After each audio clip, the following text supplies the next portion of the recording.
Спортқа қойылған ақшалар, чоң ұтыштар, тез арада төлемдер, ишенимді букмекер.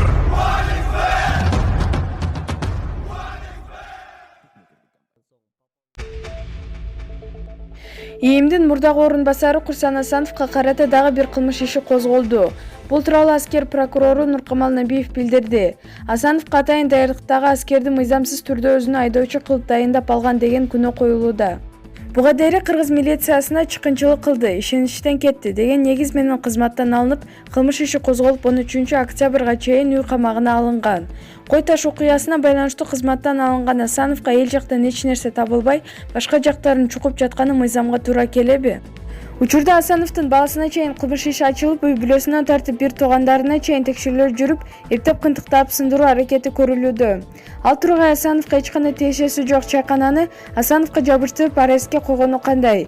Чайкананын эсине ар кандай кысымдар болуп жатканы эмнеси? Деги бизде акыйкаттык барбы? Мындай кара өзгөйлүктүн арты жакшы болбойт. Маалымат булагы Фабула KG.